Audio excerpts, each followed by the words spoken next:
fools and blind. For whether is greater, the gold or the temple that sanctifieth the gold? And whomsoever shall swear by the altar, it is nothing. But whosoever sweareth by the gift that is upon it, he is guilty. Ye fools and blind, for whether is greater, the gift or the altar that sanctifieth the gift?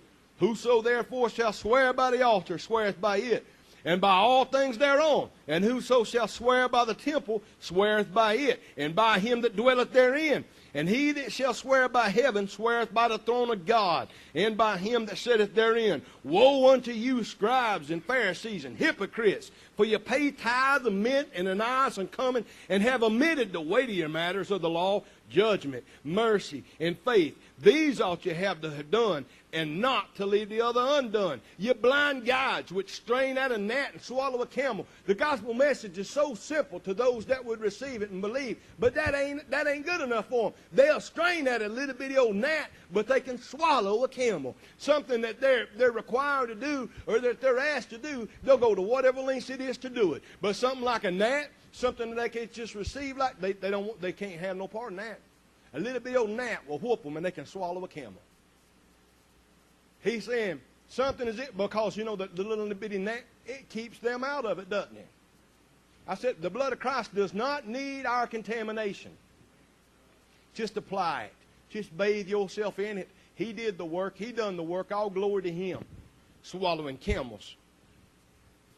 Woe unto you, scribes and Pharisees, hypocrites, for you make clean the outside of the cup and of the platter, but within they are full of extortion and excess. Means in public, to everybody else that sees them, well, hey, there's a man or a woman of God, because they go to church and they're doing this and that, and inside they just nasty and ugly.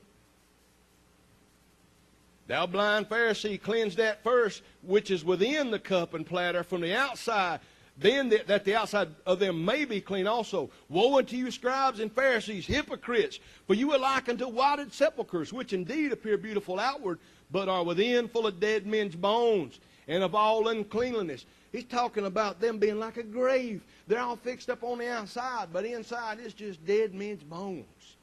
Just dead men's bones. Doesn't matter how you dress up, how you fix your hair, what color purse matches whatever jacket, or what color tie matches whatever shirt you have, and you can carry your King James Bible and do all that you want to do. If the inside of your platter ain't clean, you're just a whited sepulcher. You just whitewashed, painted over. God sees straight through all that stuff.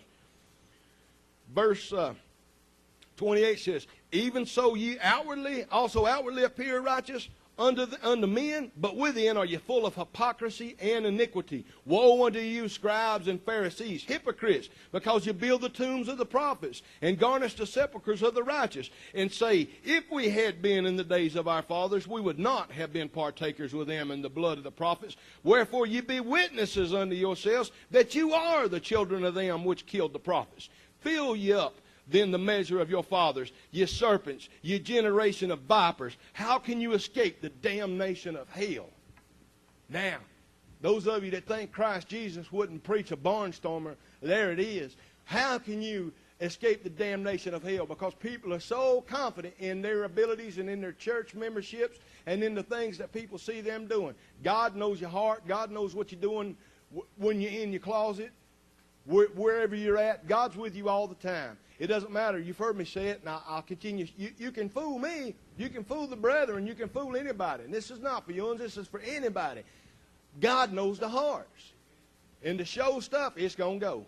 It'll go. The show, ain't you glad we're poor? Ain't you glad that we don't know where our next bit of money is coming in here at Living Waters Bible Church? I'm glad because we ain't indebted to the dollar. I'm glad we don't have a multi-million-dollar ministry. Well, if we did, it'd just be given away anyway. But I'm thankful for it because we ain't indebted to the dollar. We ain't indebted to nothing else. And I like having to depend totally on Him all the time. I like it like that.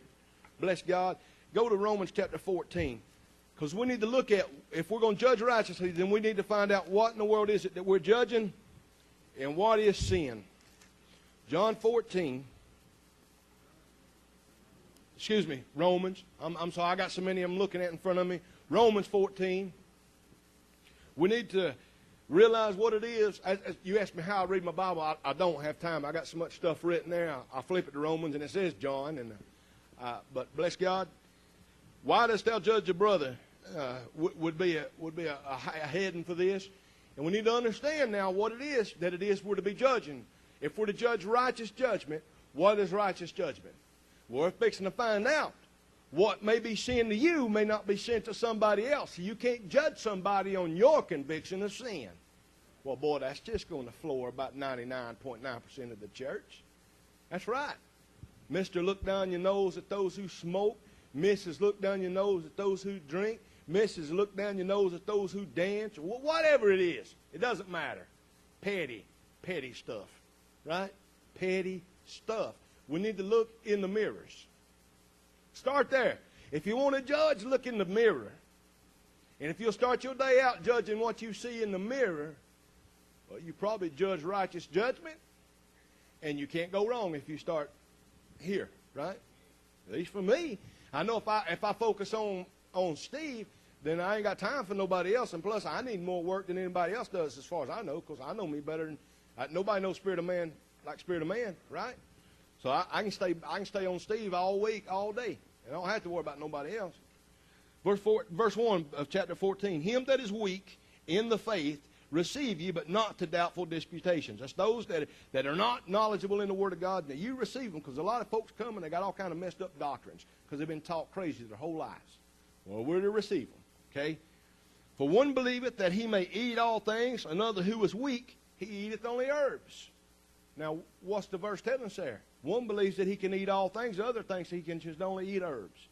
Verse 3, let not him that eateth despise him that eateth not, and let not him which eateth not judge him that eateth, for God hath received him. So you see, if you're a child of God, it doesn't matter if you want to eat pork or beef, or if you want to eat like a rabbit.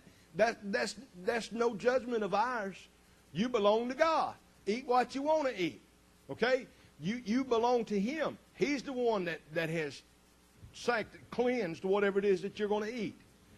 Verse 4, who art thou that judgest another man's servant? To his own master he standeth there falling. Yea, he shall be holden up, for God is able to make him stand. Whose servants are you?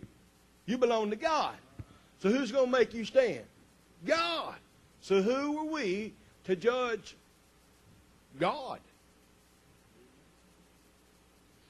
Verse 5, one man esteemeth one day above another, another esteemeth every day alike. Let every man be fully persuaded in his own mind. You've got Sabbath keepers. You've got people that think if you're having church on any day other than Saturday, then you're just not doing right. Then you got folks that say that you need to be serving God every day, ending with a Y, and it doesn't really matter what day you on. Well, to each his own, right? If you feel convicted in your heart to worship on Saturday, bless God, let them worship on Saturday. And don't you judge them for them worshiping on Saturday. At the same sense, don't let those that worship on Saturday judge you.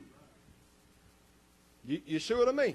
God is the one that justifies, and it doesn't really matter what men are doing or not doing. He's the one that justifies us. Through the blood of Christ, all are innocent, or without the blood of Christ, all are guilty. It doesn't matter what day you're going to church on. Verse 6 says, he that regardeth the day regardeth it unto the Lord, and he that regardeth not the day to the Lord he doth not regard it. He that eateth, eateth to the Lord, for he giveth God thanks. And he that eateth not, to the Lord he eateth not, and giveth God thanks. For none of us liveth to himself, and no man dieth to himself. Why not? Because we're God's. Verse 8, for whether we live unto the Lord, and whether we die unto the Lord. Whether we live therefore or die, we are the Lord's. For to this end Christ both died and rose and revived, that he might be Lord both of the dead and living. But why dost thou judge thy brother? Or why dost thou set at naught thy brother? For we shall all stand before the judgment seat of Christ. For it is written, as I live, saith the Lord, every knee shall bow to me, and every tongue shall confess to God. So then, every one of us shall give account of himself to God. Did you notice that? Not account of anybody else, account of himself to God. Now, the warnings here, and the warnings that let's just keep on, we'll finish. Let us not, therefore, judge one another anymore, but judge this rather, that no man put a stumbling block or an occasion to fall in his brother's way. If somebody's weak in the faith, then you need to be careful how you're walking around them. You need to try to make it, even though you're free, and even though there's nothing damning you in and of itself, you don't want to cause a brother or a sister to stumble in your freedom. So don't carry your